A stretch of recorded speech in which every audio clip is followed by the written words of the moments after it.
जय हिंद दोस्तों, स्वागत है आप सभी का क्रेजी जीके ट्रिक चैनल पर। 4 मार्च 2023 का सबसे पहला डेली करंट अफेयर आप सभी के सामने ये रहा। विश्व वन्य जीव दिवस कब मनाया जाता है? When is world wild life day celebrated? तो फ्रेंड्स आप याद रखिएगा, हर साल 3 मार्च को मनाया जाता है विश्व वन्य जीव दिवस। दोस्तों अब हम ये समझते हैं कि आखिर क्यों मनाया जाता है और कब से मनाया जा रहा है, पूरा डिटेल से जानते हैं। तो आप याद रखिएगा, 2013 में यूएनजीए, जिसे हम बोलते हैं यूनाइटेड नेशन जनरल असेंबली, इन्होंने डिसीजन लिया था कि हर साल 3 मार्च से क्या मनाया जाएगा? हर साल वाइल्ड लाइफ डे मनाया जाएगा। दोस्तों दिवस बताया तो आपको थीम को भी याद रखना है, क्योंकि थीम से रिलेटेड बहुत सारे प्रश्न पूछे जाते हैं। तो उसकी थीम है partnerships for wild life conservation. अब दोस्तों इस दिवस को मनाने का क्या ऑब्जेक्टिव है?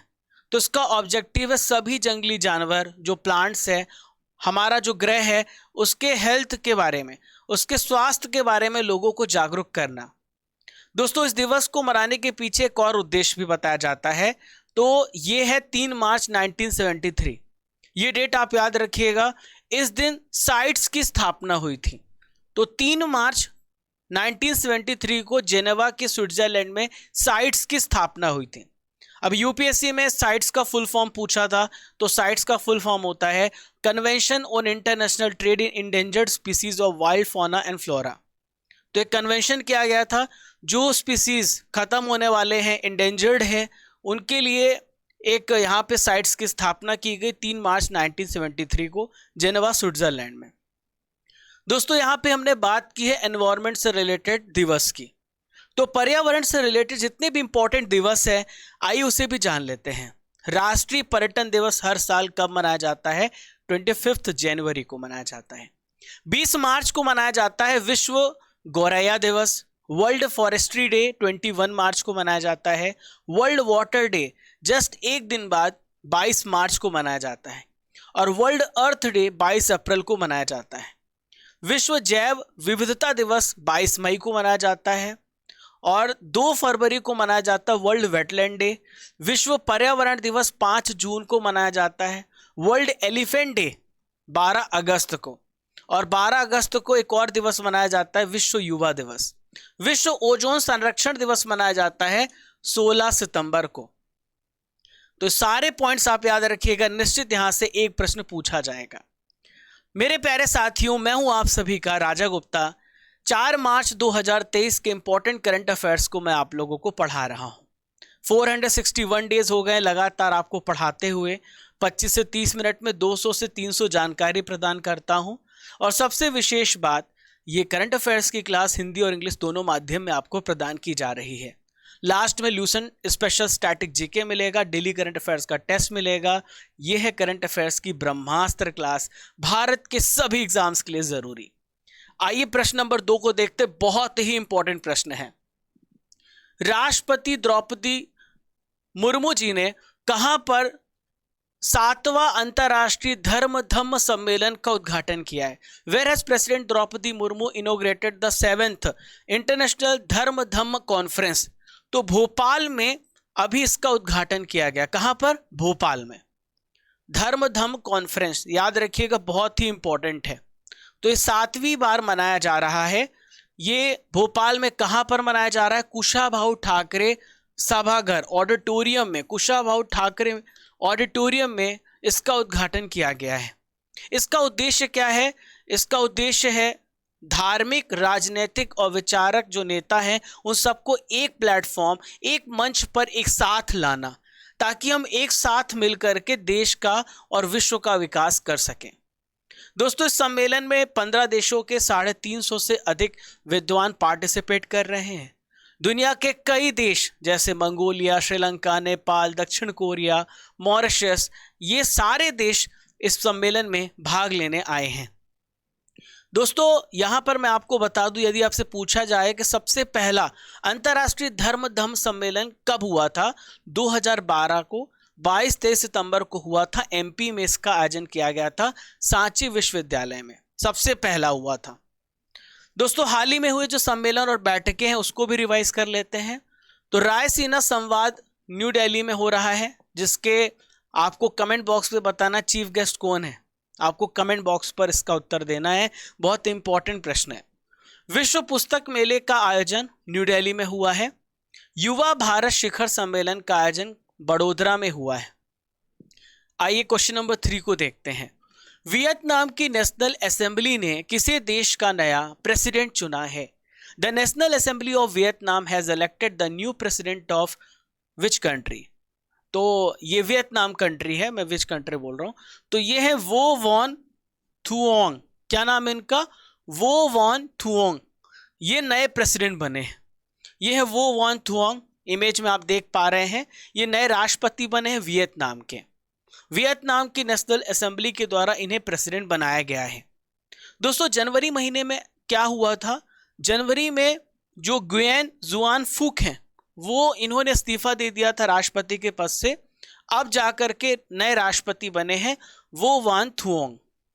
दोस्तों इनकी पार्टी का नाम आप याद रखिएगा, अभी बहुत सारे प्रश्न ऐसे पूछे जा रहे हैं, उस राष्ट्रपति की पार्टी का नाम पूछा जा रहा है।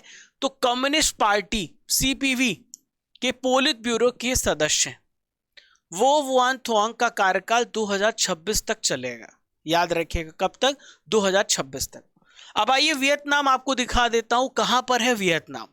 तो ये जो रेड मार्क आपको देखने को मिल रहा है, ये पूरा रेड जो है ये वियतनाम है। वियतनाम आप देख पा रहे हैं, म्यांमार है, लाओस, कंबोडिया, यहां पर इसके बगल में ऊपर देखें आप तो ये पड़ोसी देश हैं। और रेड मार्क में आप देख पा रहे हैं ये है वियतनाम। वियतनाम की कैपिटल हनोई है। यहाँ के प्राइम मिनिस्टर फाम मिन चिन, और यहाँ की जो करेंसी है वो आप याद रखिएगा, वो है डोंग। करेंसी आप याद रखिएगा क्या है? डोंग है। हाल ही में कुछ इंपॉर्टेंट नियुक्तियां हुई हैं, उसे भी डिस्कस करते हैं। हाल ही में बांग्लादेश के नए राष्ट्रपति बने मोहम्मद शहाबुद्दीन। नाटो के पूर्व जनरल पेटर पावेल चेक गणराज्य के नए प्रेसिडेंट बने हैं। न्यूजीलैंड के नए प्रधानमंत्री बने, इनका क्या नाम है? Chris Hipkins. चलिए अगला प्रश्न ये रहा, क्वाड विदेश मंत्रियों की बैठक की मेजबानी किस देश के द्वारा की जा रही है? तो क्वाड विदेश मंत्रियों की बैठक की मेजबानी हमारे भारत देश के द्वारा की जा रही है। भारत में क्वाड देश के विदेश मंत्रियों की बैठक हो रही है। विदेश मंत्री कौन है अभी प्रेजेंट में भारत के? ये है डॉक्टर एस जयशंकर। इन्होंने इस बैठक की अध्यक्षता की है। अमेरिका के foreign minister Antony Blinken, Japan के foreign minister Yoshimasa Hayashi, Australia के विदेश मंत्री पेनी वोंग इसमें शामिल हुए हैं। ठीक है, देखिए क्वाड में 4 देश शामिल हैं, जापान, अमेरिका, ऑस्ट्रेलिया और इंडिया। जय हो आप याद रखना, जय। J for Japan, A for Australia, A for America, I for India. देखिए इस बैठक में इंडो पैसिफिक पर चर्चा की जा रही है, किस प्रकार से वहां की चुनौतियों का सामना किया जाए और आतंकवाद का मुकाबला कैसे किया जा सकता है। इस मीटिंग की, इस बैठक की प्रमुख उद्देश्य है। क्वाड क्या है? तो मैंने आपको बताया 4 देश हैं, यूएस, ऑस्ट्रेलिया, इंडिया और जापान, और इस समूह की पहली बैठक 2007 में हुई थी।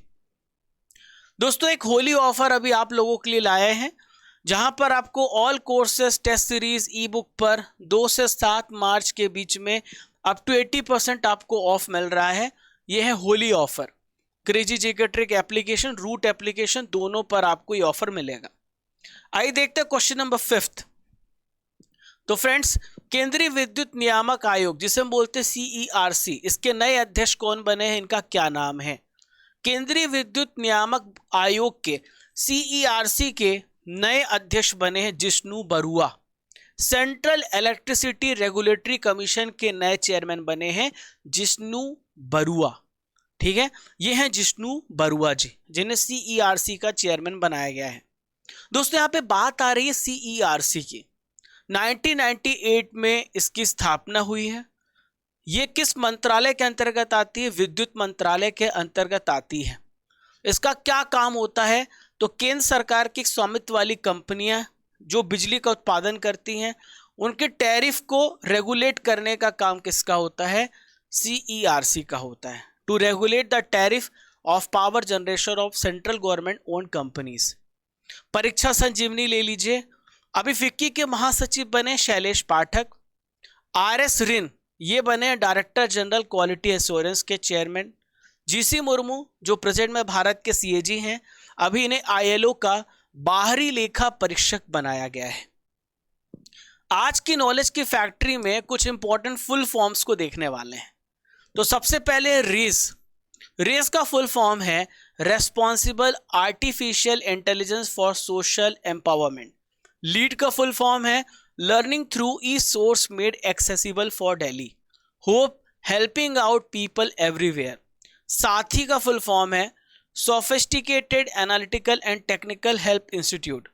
एन कोप का है एन फॉर नोबेल और कोव है कोरोना वायरस। कोविड का फुल फॉर्म ये है कोरोना वायरस डिसीज। CAA का फुल फॉर्म है सिटीजनशिप अमेंडमेंट बिल। NRC का है national register of citizens. VVPAT बहुत इंपॉर्टेंट है, ये आप याद रखिएगा, voter verifiable paper audit trail. Important full forms है, पूछे जा सकते हैं एग्जाम में। चलिए फ्रेंड्स आगे बढ़ते हैं, आगे देखते हैं क्वेश्चन नंबर 6 को। भारत के स्वास्थ्य मंत्रालय को हाल ही में कौन सा पुरस्कार मिला है? Which award has the health ministry of India received recently? तो इस अवार्ड का नाम है पोर्टर पुरस्कार, पोर्टर अवार्ड मिला है। दोस्तों यहां पर आप इमेज में देख पा रहे हैं, ये भारत के स्वास्थ्य मंत्री हैं मनसुख मंडाविया जी। इनके पास एक और मंत्रालय है, केमिकल एंड फर्टिलाइजर मिनिस्ट्री भी है। तो ये स्वास्थ्य मंत्रालय इनके पास अब है और साथ में फर्टिलाइजर मिनिस्ट्री भी है, केमिकल मिनिस्ट्री भी है। कोविड-19 संकट की जो हमारे ऊपर इतना बड़ा बहुत बड़ा संकट आया, तो क्राइसिस आया, उसका हमने सफलतापूर्वक सामना किया, मुकाबला किया हमारे स्वास्थ्य मंत्रालय ने, इसलिए इन्हें पोर्टर पुरस्कार से सम्मानित किया गया। अब सवाल उठता है ये पुरस्कार किसके द्वारा दिया गया है? तो पुरस्कार की जो घोषणा है स्टैनफोर्ड विश्वविद्यालय में, यहाँ पर एक IFC जिसे हम बोलते हैं इंस्टीट्यूट फॉर कॉम्पिटिटिवनेस, तो ये स्टैनफोर्ड यूनिवर्सिटी में है, और एक है US Asia technology management centre, इनके द्वारा आयोजित की गई थी द इंडिया डायलॉग, और इसी में केंद्रीय स्वास्थ्य मंत्रालय को सम्मानित किया गया है। क्लियर है दोस्तों? दोस्तों स्वास्थ्य मंत्रालय के सचिव का नाम आप याद रखिएगा, राजेश भूषण। राजेश भूषण जी को यह सम्मान दिया गया है, प्रदान किया गया है।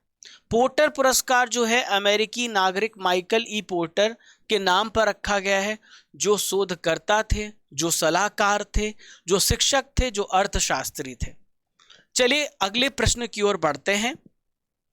ट्रिपल जंपर ऐश्वर्या बाबू, इन पर डोपिंग के कारण कितने साल का प्रतिबंध लगाया गया है? तो फ्रेंड्स इन पे 4 साल का प्रतिबंध लगाया गया है ऐश्वर्या बाबू पर। यहां पर आप देख पा रहे हैं इमेज में, ये है ऐश्वर्या बाबू जिन पर डोपिंग की वजह से इनके ऊपर प्रतिबंध लगाया गया है। भारत की राष्ट्रीय रिकॉर्ड धावक है और बहुत इनके पास ट्रिपल जंप का एक रिकॉर्ड है, अपने नाम इनके पास है। ऐश्वर्या बाबू पर नाडा ने प्रतिबंधित एनाबॉलिक स्टेरॉइड का सेवन करने की वजह से 4 साल का बैन लगाया है। दोस्तों नाडा जो है इसका फुल फॉर्म है नेशनल एंटी डोपिंग एजेंसी, जिसका काम होता है भारत में डोपिंग संबंधी जांच करना। 2005 को इसकी स्थापना हुई थी और इसके जो अध्यक्ष है भारत के स्पोर्ट्स मिनिस्टर हैं। नाडा की तरह ही एक इंटरनेशनल एजेंसी है जिसे हम बोलते हैं वाडा, और वाडा का फुल फॉर्म है वर्ल्ड एंटी डोपिंग एजेंसी। 1999 में इसकी स्थापना हुई थी और इसका हेडक्वार्टर आप याद रखिएगा मॉन्ट्रियल कनाडा में इसका हेडक्वार्टर है। अभी हाल ही में इमेज में आप देख पा रहे हैं दीपा कर्माकर, इन्हें भी डोपिंग में दोषी पाया गया है और 21 महीने का इनके ऊपर बैन लगाया गया है। ये फेमस जिमनास्ट है। चलिए अगला क्वेश्चन देखते हैं। एशियाई शतरंज महासंघ ने किसी वर्ष का सबसे बेस्ट खिलाड़ी किसे चुना है? तो एक वर्ष का सबसे बेस्ट खिलाड़ी एशियाई शतरंज महासंघ ने डी गुकेश को चुना है। किसे चुना है? डी गुकेश। डी गुकेश का संबंध शतरंज से है, ऐसा प्रश्न पूछा जा सकता है। डी गुकेश बहुत बड़े चेस प्लेयर हैं। दोस्तों 44th शतरंज ओलंपियाड हुआ था चेन्नई में। आपको याद होगा पिछले वर्ष हुआ था, तो इन्होंने रिकॉर्ड तोड़ा था। इसके लिए इन्हें स्वर्ण पदक जीतने के लिए एशिया शतरंज महासंघ के द्वारा प्लेयर ऑफ द ईयर से सम्मानित किया गया है। मोस्ट एक्टिव फेडरेशन का अवार्ड अखिल भारतीय शतरंज महासंघ को मिला है। एक और अवार्ड मैंने आपको बता दिया।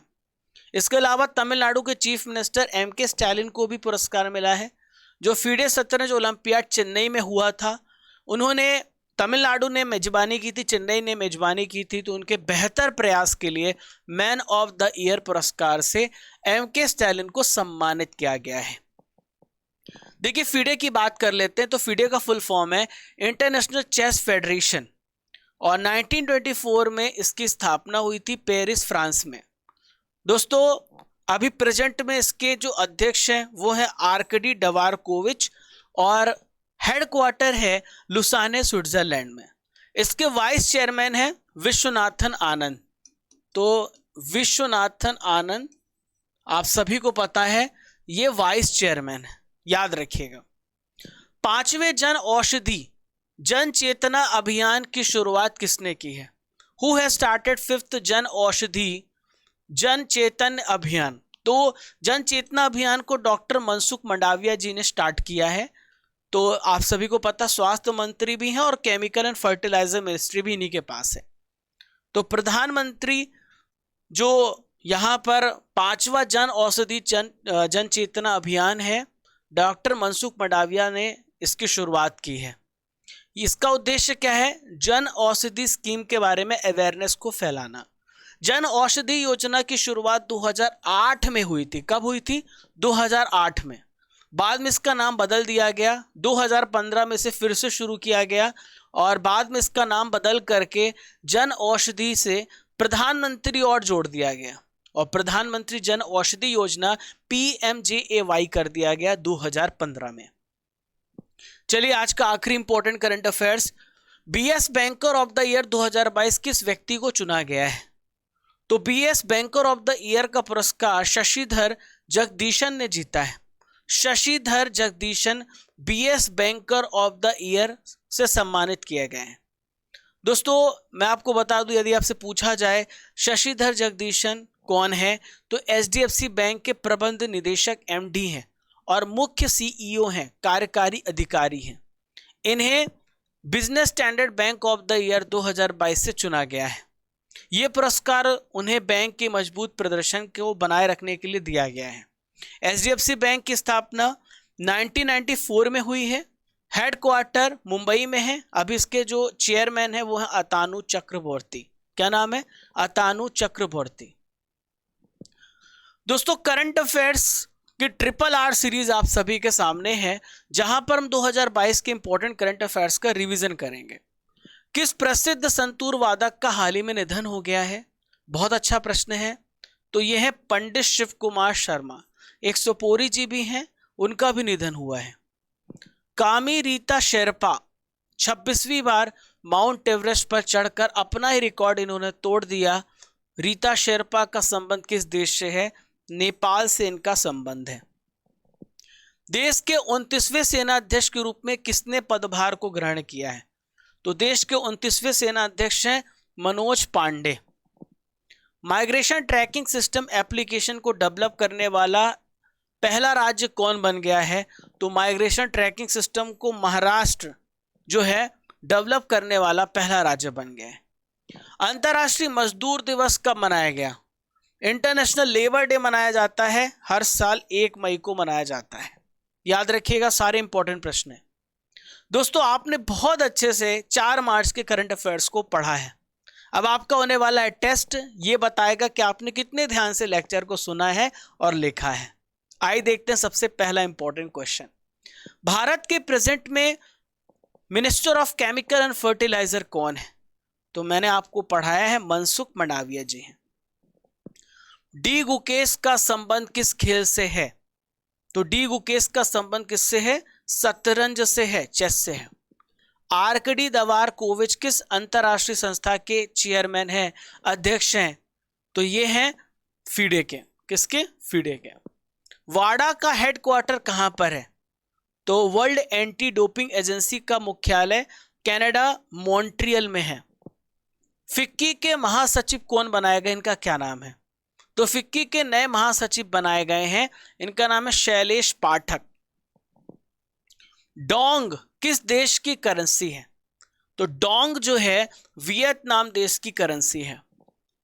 क्रिस हिपकिंस किस देश के प्राइम मिनिस्टर हाल ही में बने हैं? तो ये हैं न्यूजीलैंड के प्रधानमंत्री। वर्ल्ड अर्थ डे हर साल कब मनाया जाता है? तो विश्व पृथ्वी दिवस हर साल मनाया जाता है 22 अप्रैल को। कब मनाया जाता है दोस्तों? 22 अप्रैल को हर साल मनाया जाता है। विश्व ओजोन संरक्षण दिवस कब मनाया जाता है? वर्ल्ड ओजोन कंजर्वेशन डे हर साल 16 सितंबर को मनाया जाता है। किस वर्ष सबसे पहले अंतर्राष्ट्रीय धम्म सम्मेलन का आयोजन किया गया? तो सबसे पहली बार 2012 में एमपी में किया गया था। कहां पर? सांची में किया गया था, और ये था सबसे पहला अंतर्राष्ट्रीय धम्म सम्मेलन, जो अभी भोपाल में आयोजित किया जा रहा है 7वीं बार। प्यारे साथियों, कल के करंट अफेयर्स का रिवीजन करेंगे। यहाँ पे 4 मार्च नहीं 3 मार्च कर लीजिए। जो आपने कल करंट अफेयर्स पढ़ा था उसका रिवीजन। हेकानी जाखलू किस राज्य की पहली महिला विधायक बनी है? तो ये नागालैंड की पहली एमएलए बनी है। According to the Supreme Court, now who will be included in the appointment panel of Chief Election Commissioner and Election Commissioners? तो फ्रेंड्स इसका आंसर है all of the above. SpaceX crew 6 mission को किसने launch किया है? तो इस mission को नासा के द्वारा लॉन्च किया गया है। एशिया की अब तक की सबसे लंबी साइकिल रेस को किस शहर से शुरू किया गया? तो सबसे लंबी साइकिल रेस श्रीनगर से स्टार्ट की गई है, जो कन्याकुमारी तक जाएगी। एनटीपीसी ने किस राज्य में भारत का पहला एयर कूल्ड कंडेंसर चालू किया है? तो इंडिया का जो सबसे पहला एयर कूल्ड कंडेंसर सिस्टम है, ये झारखंड में चालू किया गया। कहां पर? झारखंड राज्य में।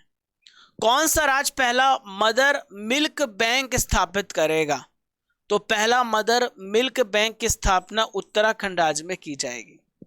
किस राज्य के 3 जिलों में सोने की खदानों की खोज की गई है? तो सोने की खदान कहां पर? ओडिशा राज्य में अभी खोजी गई हैं। राष्ट्रीय युवा संसद महोत्सव का कौन सा एडिशन न्यू दिल्ली में शुरू हुआ है? तो 4th एडिशन अभी हाल ही में स्टार्ट किया गया। भारतीय वायुसेना को HAL से कितने STT-40 बेसिक ट्रेनर विमान खरीदने की मंजूरी प्रदान मिली है? तो 70 STT बेसिक ट्रेनर विमान खरीदने की मंजूरी प्राप्त हो गई है। AMMD का निधन हो गया, इनका संबंध किस क्षेत्र से था? तो AMD जो थे, इनका संबंध कानून यानी लॉ से था। ये पूर्व CGI थे, जो अब हमारे बीच में नहीं रहे। आज का सवाल है दोस्तों, राष्ट्रपति द्रौपदी मुर्मू जी ने कहां पर 7वें अंतर्राष्ट्रीय धम्म सम्मेलन का उद्घाटन किया है? इसका उत्तर आपको कमेंट बॉक्स पे देना है। पहचानो कौन सीरीज में आपको बताना है, इनके बारे में आपको 4 से 5 लाइन लिखनी है। बेस्ट लाइन को मैं पिक करूंगा। दोस्तों, पहचानो कौन पर कल की जो इमेज थी वो बिल गेट्स की थी। ललित पाटिल ने इनके बारे में बताया है। इसके अलावा मोनालिसा सेट्टी ने बताया है। यहाँ पे 2 कमेंट्स को हमने यहाँ पे पिक किया है, स्क्रीनशॉट लेकर के इनके बारे में पढ़ भी सकते हैं। चलिए, आज के ल्यूसेंट स्टैटिक जीके के पिटारे में एक नया टॉपिक लेकर के आया हूं। थोड़ा फ्लेवर बदलते हैं, और बीच में देखिए, एक बार पहले पूरा मिसलिनियस खत्म करेंगे, फिर दूसरा सब्जेक्ट स्टार्ट करेंगे, ज्योग्राफी, हिस्ट्री और इकोनॉमिक्स, बहुत सारे जो विषय हैं सब कुछ खत्म कराएंगे लाइन बाय लाइन। तो अभी मिसलिनियस चल रहा है, विविध चल रहा है। हमने महिला टॉपिक को खत्म किया है। पुरुष में, भारत में प्रथम पुरुष को एक टॉपिक को स्टार्ट किया था, तो थोड़ा फ्लेवर भी देना जरूरी है। आज हम भारत के प्रमुख संस्थान के बारे में जानने वाले हैं। भारतीय कृषि अनुसंधान संस्थान कहां पर है? न्यू दिल्ली में है। कहां पर है? न्यू दिल्ली में। केंद्रीय गन्ना अनुसंधान संस्थान पूछा जाए तो आप बताएं, कोयंबटूर में है। तंबाकू अनुसंधान संस्थान राजमुंदरी, क्या है? राजमुंदरी, ठीक है दोस्तों। एक राजश्री तंबाकू आता है, मार्केट में काफी फेमस है। तो राजश्री तंबाकू है, राजश्री से आप याद रखना राजमुंदरी। भारतीय चीनी तकनीकी संस्थान कहाँ पर है? कानपुर में है। डेयरी अनुसंधान संस्थान कहाँ पर है? करनाल में है। ठीक है, नेक्स्ट है केंद्रीय चमड़ा अनुसंधान संस्थान चेन्नई में। केंद्रीय औषधि अनुसंधान संस्थान लखनऊ में है। भारतीय मौसम विज्ञान संस्थान न्यू दिल्ली में है। रमण अनुसंधान संस्थान कहाँ पर है? बेंगलुरु में है। राष्ट्रीय धातु विज्ञान प्रयोगशाला जमशेदपुर। जमशेदजी टाटा सबसे पहले भारत में धातुओं के यानी लोहे के लिए जो चेंज आया भारत में प्रोडक्शन का स्टील के लिए, तो जमशेद जी का संबंध आप ऐसे याद रखिएगा, धातु विज्ञान जमशेद जी पहले थे, तो अब जमशेदपुर याद रखिएगा। दोस्तों कंप्यूटर की सीरीज को आगे बढ़ाते हुए स्टैटिक एमसीक्यू जीके के पिटारे पे पहुंच गए हैं। तो कंप्यूटर से रिलेटेड कुछ और भी प्रश्नों को देखेंगे। आपने कीबोर्ड देखा होगा, कीबोर्ड में टोटल कितनी फंक्शन की होती हैं, जिसमें लिखा F1 F2 F3 आज गिन लेना, उसमें 12 फंक्शन कीज होती हैं। कितनी होती हैं? 12 तक होती हैं। बूटिंग कितने प्रकार की होती है? बूटिंग क्या होता है? सिस्टम को रिफ्रेश करना होता है। सिस्टम को जब हैंग हो जाता है तो 2 प्रकार की बूटिंग होती है, एक कोल्ड बूटिंग होती है, एक वार्म बूटिंग होती है। फैट का पूरा नाम क्या है? आपने अगर फैट सुना होगा तो फैट का फुल फॉर्म कंप्यूटर से रिलेटेड है, तो ये है फाइल एलोकेशन टेबल। क्या है? File allocation table. इनमें से कौन उपभोक्ता एवं हार्डवेयर के बीच एक एजेंट की तरह काम करता है? तो हार्डवेयर और उपभोक्ता के बीच में एक एजेंट की तरह काम करता ऑपरेटिंग सिस्टम, ओएस काम करता है। Who does the work of converting the program written in assembly language of computer into machine language? तो ये प्रोग्राम को मशीनी भाषा में बदलने का काम होता है असेंबलर का। किसका? असेंबलर का। MS-DOS आधारित पर्सनल कंप्यूटर पर इनमें से कौन सा पैकेज डाटाबेस के रूप में अधिक पाया गया है? DBase3, Corel, WordStar, AutoCAD, none of these. तो इसका आंसर है DBase3। फॉन्ट और स्टाइल चेंज करने के लिए मेनू का प्रयोग किया जाता है। The menu use to change font and style, tools, file, format, edit. तो फॉर्मेट का इस्तेमाल किया जाता है। इनमें से स्टोरेज का सबसे बड़ा यूनिट कौन सा है? GB, KB, MB, TB। तो सबसे बड़ा जो यूनिट है वो है TB।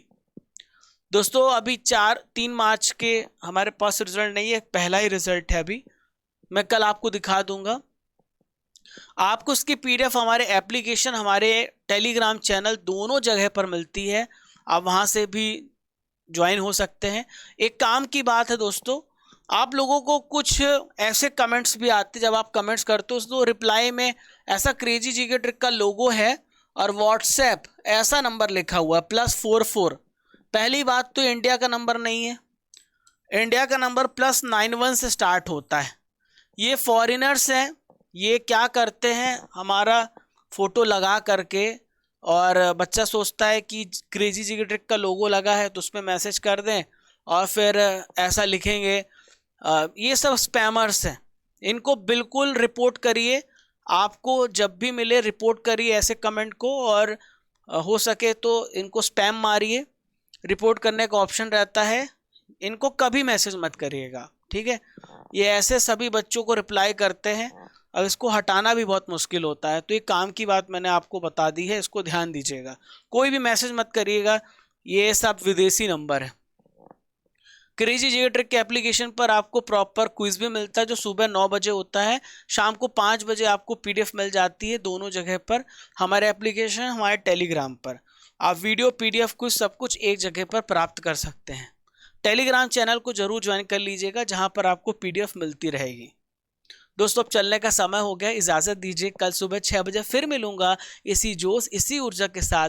तब तक के लिए जय हिंद, जय भारत। जब तक तोड़ेंगे नहीं तब तक छोड़ेंगे नहीं। खुश रहिए, मुस्कुराते रहिए। और दोस्तों बताना तो भूल गया, चैनल पसंद आया हो तो लाइक करिएगा, वीडियो पसंद आया हो तो लाइक करिएगा। दोस्तों डेली करंट अफेयर्स बाय राजा गुप्ता सर्च जरूर करिएगा। अगर आपको कभी करंट अफेयर्स नहीं मिलता है तो आप सर्च कीजिए डेली करंट अफेयर्स बाय राजा गुप्ता सर, तो तुरंत आपको उस दिन का वीडियो मिल जाएगा, आपको ढूंढना नहीं पड़ेगा।